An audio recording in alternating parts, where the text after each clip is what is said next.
السلام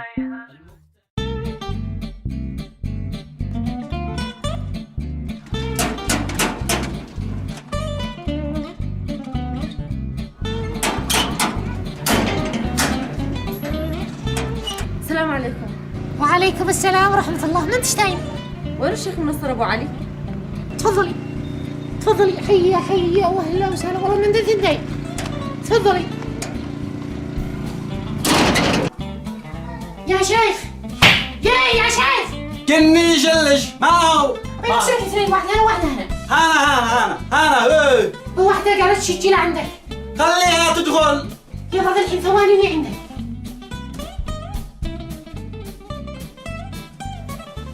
تفضلي. هذاك هو الشيخ. وذاها هذاك هم اثنين. واحد منهم مختار. يلا خلي. خير مالش يا بنتي؟ السلام عليكم. وعليكم السلام ورحمة الله. وين كنتي؟ ها؟ كنت عند صاحبتي. سابر يلا ادخلي صلحي لنا غدا. غدا؟ ما بش حاجة في البيت. خلاص بتغدى خارج. خلاص. يعلم الله من هذا اللي بيتصل. يا مرحبا. السلام عليكم. وعليكم السلام ورحمة الله وبركاته. معك الشيخ منصر ابو علي. حيا يا شيخ منصر. خير ما تشي. اشتي تجي لها عندي للبيت ضروري. اجي لعندك؟ على طول ابشر الان. يلا مع السلامة. يعلم الله ما يشتي مني الشيخ منصر. الان باسر لا عنده واشوف ما يشتي. اهلا وسهلا. يا مرحبا. تفضل يا ابني. استريح كرمت.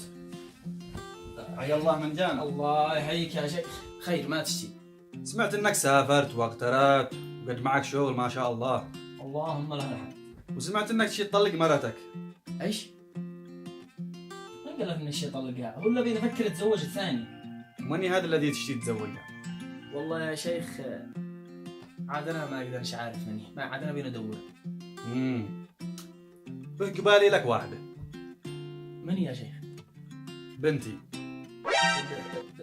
بنتك؟ ايوه بنتي. او مش انت موافق؟ لا موافق. قم بحصل نسب اروع وافضل منك يا شيخ. توكلنا على الله. بس عندي شرطين. وما هو الشرط انا ولا يا شيخ؟ شوف انت عارف ان بنتي بنت شيخ. اكيد بنتك شيخة بنت شيخ. اشتي تسكنها في بيت حالي يكون البيت ملك.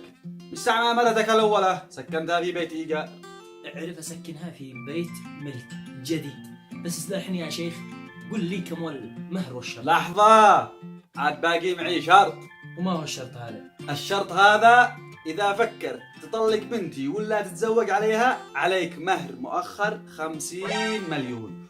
وتعمل عليها ورقة تكتبها الآن توقع عليها. خلاص موافق يا شيخ. موافق تمام. بس طلعت روحي. كم هو الشرط؟ الشرط عفى الله عنك. زي ما قلت لك أول أهم شيء البيت وشتي تكسيها وتذهبها وحطك فوق راسي. وأهم شيء الورقة الآن تكتبها وتسوي لي توقيعه وبصمة سواء. خلاص تمام. علي يا شيخ. ذا الحين ما بلا اشتي بسر بنتك. ما هو بنتي ما تجي لها في ليلة زفافها. ما تروحها أنت. خلاص تمام فهمت يا شيخ. بس متى الخطبة ومتى العقد ومتى الزفاف؟ الخميس القادم خطبة وعقد وزفاف كلهم مرة واحدة جامعة. يا سلام تمام. الآن توقع لي الورقة. نكتب الورقة. اكتب.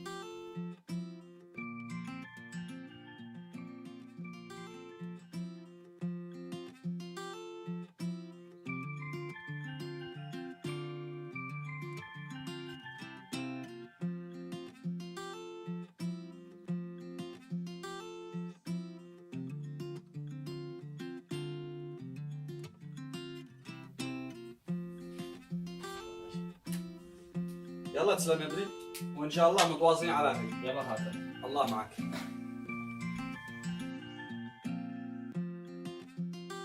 يا فرح يا سلام أيجوا ذي الحلا اعلنوا للملا يومنا يوم عيد. مالك أو قد جننت بتكلم نفسك؟ ما أنا مجنون. أنا حريق. ما عاد يجنني إلا أنتي. ما أنا مش أنا مجنون.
السلام عليكم.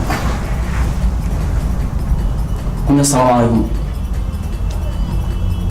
اوه هريوه، والله من حق الهريوه هذا الجديد شكلها خزوية قوي. ها اخر انذار، انا عرفتش دحين الصدق. ماشي بصير صورتش.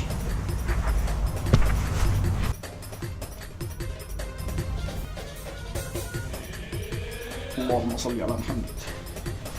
بعدي حتى لها انا قريب من البيت لها انا.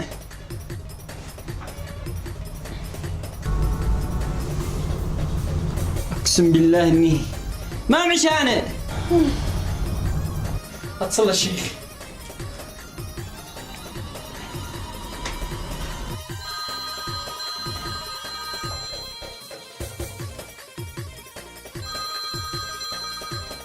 ما هو هذا يا شيخ؟ يا هلا، من هي هذه؟ كيف ماني هذه؟ هذه بنتي. كيف بنتك؟ هذه مرتي. شوف لا تنساش انت موقع ورقة ب50 مليون مهر مؤخر، وهذه مثل بنتي خاطرك.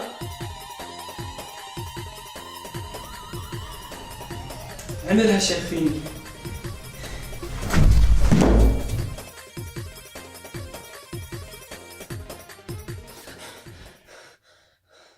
خمسين مليون. أعوذ بالله من الشيطان الرجيم.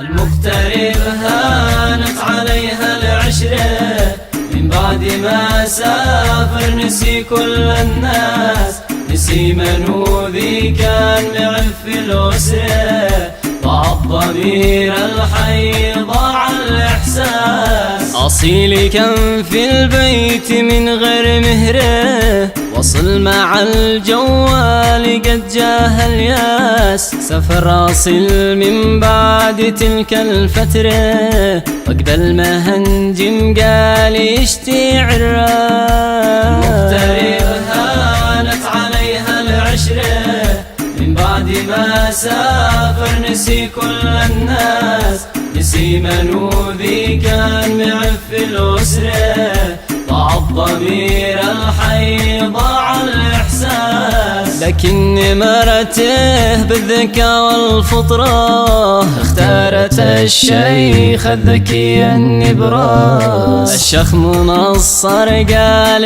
عندي خبرة، نرد كيد الظالم فوق الراس. مغترب هانت عليها العشرة، من بعد ما سافر نسي كل الناس، نسي من هو ذي كان معف الأسرة، ضاع الضمير الحي ضاع الإحساس.